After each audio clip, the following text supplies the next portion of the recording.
Merci de votre fidélité au rendez-vous de l'information sur Africa Télévision. Voici les titres de cette édition. Abubakar Shekau serait officiellement mort selon les autorités nigérianes. Toutefois, aucune précision n'a été donnée sur le lieu ni la date de son décès. Un annuaire statistique des transports est désormais disponible en Guinée. Il s'agit là d'un outil qui va révolutionner ce secteur dans les jours à venir. Mesdames, Messieurs, bonjour et bienvenue. Nous ouvrons cette édition sur le Nigeria.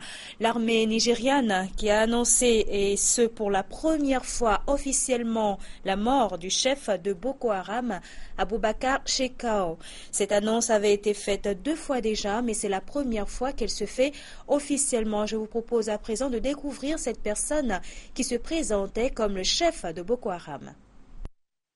Les journaux nigérians l'ont surnommé l'homme le plus recherché au monde. Abubakar Shekau, le chef de la secte islamiste Boko Haram, l'homme dont la tête valait 7 millions de dollars pour les États-Unis. Depuis 2009, sa mort avait déjà été annoncée à 2 reprises par les services de sécurité nigérians, mais à chaque fois, des vidéos de propagande étaient alors diffusées le montrant en bonne santé. Ce mercredi, cette fois, c'est l'armée nigériane pour la première fois qui confirme officiellement cette mort. Problème, on ne sait ni quand ni où. Rajoutant encore à la confusion, c'est un autre nom qui est évoqué lors de la conférence de presse.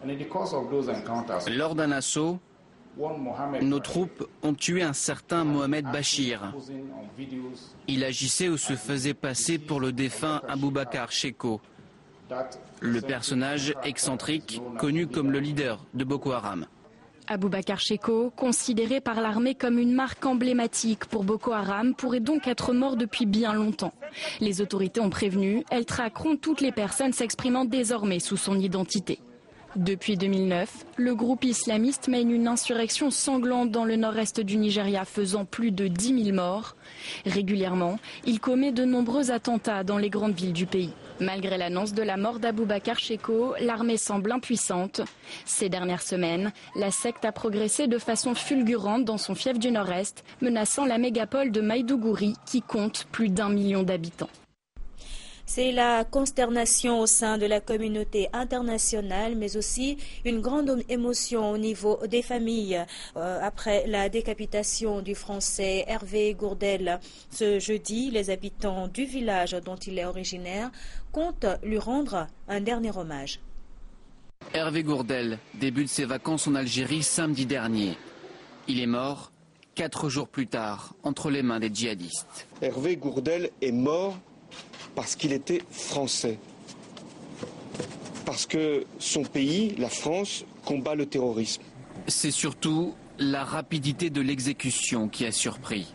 Le 19 septembre, la France déclenche des frappes aériennes contre des positions de djihadistes dans le nord de l'Irak. 2 jours plus tard, un groupe lié à l'organisation de l'État islamique annonce la capture de touristes français dans les montagnes de Kabylie.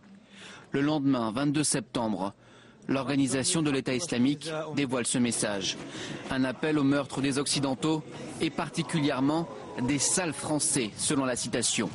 Quelques heures plus tard à peine, une nouvelle vidéo est publiée sur Internet. On y voit Hervé Gourdel à côté d'hommes armés réclamant l'aide du président Hollande. Ses ravisseurs le tueront si la France n'arrête pas ses frappes aériennes dans les 24 heures.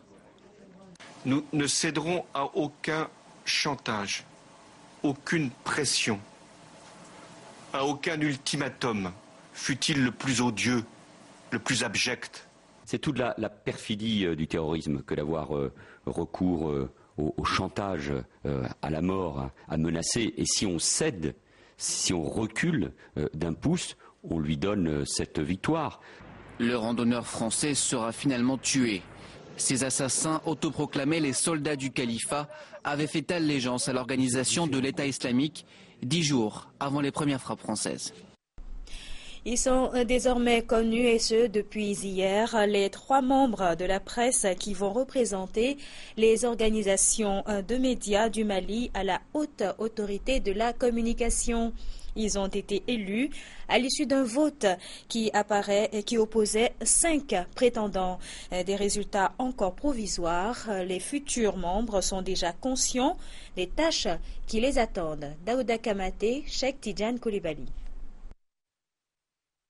C'est à l'issue d'un vote qui s'est déroulé pendant 7 heures de temps que ces noms ont été dévoilés. En effet, sur 38 délégués inscrits représentant les différentes structures fêtières de la presse nationale, il y a eu 35 votants et 3 se sont abstenus au profit d'une candidate qui a désisté.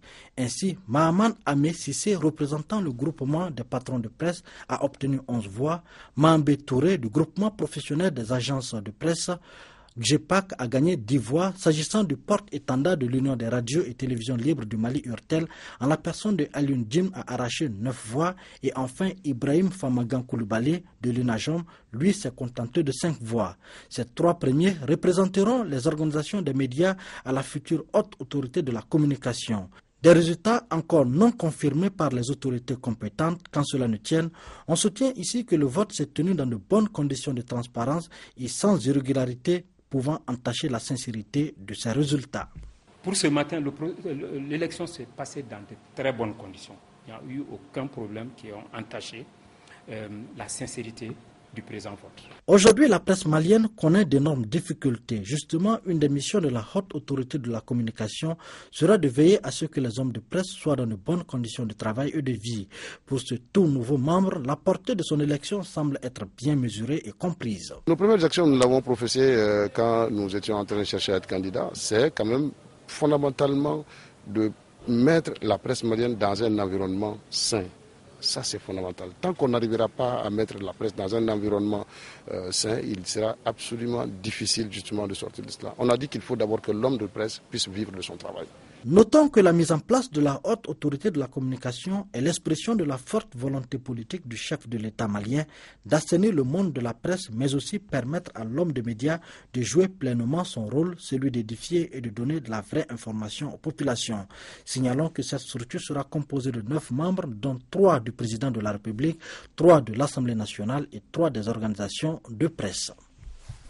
Direction les États-Unis, à présent, la 69e session annuelle de l'Assemblée générale des Nations unies s'est ouverte ce mercredi à New York. Et à l'ouverture déjà, le président de l'Assemblée, Sam Kutesa, invitait les États membres à unir leurs efforts pour la promotion d'un développement durable sur le plan économique, social et environnemental. Et on retrouve nos envoyés spéciaux sur place, Ismaël Obianze, Thierry Mensan. Ismaël, bonjour.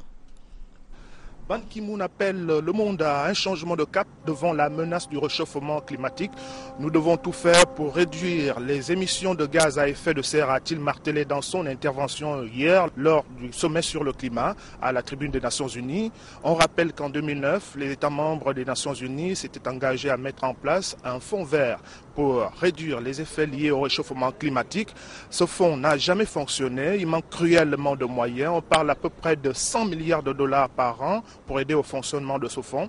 La France, pour sa part, s'est déjà engagée à hauteur de 1 milliard de dollars par an pour aider au fonctionnement de ce fonds. La France qui va, dès décembre prochain, organiser un autre sommet sur le climat. À la suite de l'intervention française saluée par tout le monde ici à New York, il y a eu celle du Gabon, à travers son président Ali Bongo Ondimba, qui va organiser au mois de mars prochain un sommet sur le climat à Libreville, en même temps qu'il se propose de mettre en place une station surveillance des activités de la forêt. Ici, au siège des Nations Unies à New York, Ismaël Obianze, Thierry Mensa pour Africable Télévision. Merci Ismaël Obianze qui nous faisait donc le point de cette 69e session annuelle de l'Assemblée générale des Nations Unies. Nous poursuivons avec le Sénégal. Le gouvernement a entrepris une phase de modernisation du secteur électrique et actuellement la phase pilote est en cours avec la mise en service de nouveaux compteurs de la Sénélec. Une opération qui semble entraîner une hausse des factures pour les habitants de Grand Médine par exemple. Bien, c'est la grande frustration. À Grand Médine, le seul sujet qui alimente les débats du quartier, ce sont les factures d'électricité en hausse. Devant la maison de l'imam et du délégué de quartier, on passe le temps à comparer les factures des bimestres mai-juillet et juillet-septembre 2014. Et le constat fait par les populations est à l'origine de leur mécontentement. Nous avons vu quelque chose d'anormal, se réveiller d'un matin, voir des factures des sommes colossaux, doublées, triplées, voire quadruplées. Ça, nous ne pouvons pas l'accepter. Dans ce quartier dit villageois de Dakar, les nouveaux compteurs installés par la Senelec sont jugés non conformes avec le niveau de consommation d'électricité selon les populations. Malgré la bonne volonté affichée par la Senelec à discuter avec les populations de Grand Médine, le collectif dit non aux nouveaux compteurs que la Senelec juge conformes et participe à une phase de modernisation du secteur. C'est extrêmement fiable. C'est des compteurs numériques, comme je vous ai dit, de dernière génération, qui sont beaucoup plus fiables que tous les compteurs qui existent et qui sont les mêmes compteurs que vous trouvez partout dans le monde. Aujourd'hui, si vous allez en Europe, il y a une directive européenne qui impose à toutes les sociétés d'électricité européennes de changer leurs compteurs avant l'année 2020, je crois. En France, il y a un projet de 35 millions de compteurs. On change tous les compteurs. Donc nous, au Sénégal, on va faire la même chose. Et pourtant, dans le quartier, certains ont reçu des factures abordables. La fiabilité de ces compteurs, selon la direction de la métrologie du ministère du Commerce, est jugée sur la base d'un échantillonnage fait par ce service. Ces nouveaux compteurs électromagnétiques de classe 1 font partie d'un ambitieux projet de la Senelec qui vise à moderniser le secteur afin de combler le gap des pertes subies dues aux anciens compteurs facilement manipulables. Il va donc falloir s'habituer à la modernisation. Nous poursuivons avec la Guinée. Le secteur du transport vient de bénéficier d'un nouvel outil pour améliorer ses performances. Il s'agit d'un annuaire statistique des transports qui a été élaboré avec l'appui financier et technique de la Banque mondiale et du PNUD. C'est le premier annuaire statistique dans l'histoire des transports en Guinée. Il compte 67 pages et constitue une banque de données pour évaluer les tendances des indicateurs de productivité et de performance des transports terrestres, maritimes, aériens et la météorologie en Guinée. Après la validation de ce document, le lendemain, ce sera meilleur. Parce que on aura en main un document de référence qu'on peut vendre et dans le pays et à l'extérieur du pays. Ce qui nous manquait avant. L'annuaire statistique des transports de Guinée est aussi un repère pour l'État et ses partenaires dans l'amélioration des conditions de vie des populations. C'est pourquoi les différents acteurs des secteurs du transport ont durant une journée échangé sur le contenu du document avant de le valider. Au sortir de cet atelier, nous saurons réellement quel est le parc automobile.